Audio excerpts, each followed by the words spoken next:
విరిగిపోయిన పాలతో కలాకాని ఎలా చేసుకోవాలో చూద్దాం. అడుగు మందంగా ఉన్న ఒక బౌల్ తీసుకుని స్టవ్ మీద పెట్టుకోవాలి.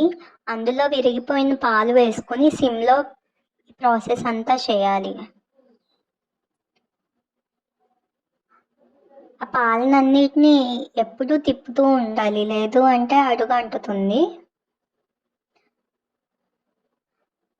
ఇలా మనకి లిక్విడ్గా కనిపిస్తుంది కదా, ఆ వాటర్ అంతా ఎవాపరేట్ అయిపోవాలి. మనకి ఆ మిల్క్ చంక్స్ లాంటివే మిగిలాలి చివరికి. అప్పటిదాకా తిప్పుతూ ఉండాలి. ఈ ప్రాసెస్ అంతా కొంచెం టైం పట్టుద్ది. స్టవ్ దగ్గర నుంచుని పేషెన్స్గా చేస్తూ ఉండాలి, లేదు అంటే అడుగంటేస్తుంది.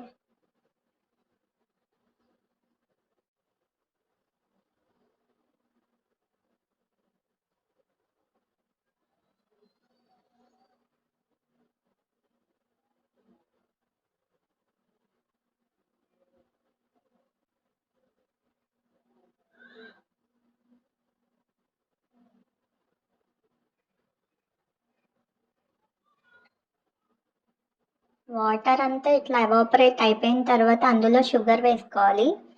షుగర్ మన ఇష్టం, అంటే ఎక్కువ తినే వాళ్ళు ఎక్కువ వేసుకోవచ్చు, లేదా తక్కువైనా వేసుకోవచ్చు.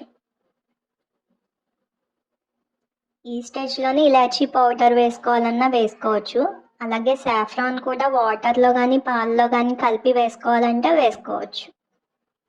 ఒక ప్లేట్ తీసుకుని గీ రాసి దానికి అందులో మనం ప్రిపేర్ చేసుకున్న ఈ కలాకాని మిక్స్ని అంతా స్ప్రెడ్ చేసుకోవాలి. పీసెస్ లాగా కట్ చేసుకోవచ్చు, లేదా అలా అయినా స్పూన్తో తీసేసుకోవచ్చు.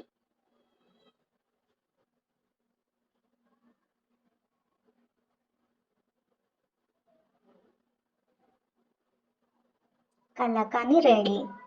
వీడియో నచ్చితే లైక్ చేసి, షేర్ చేసి, కామెంట్ చేయండి. ఛానల్ని సబ్స్క్రైబ్ చేసుకోండి. Thank you.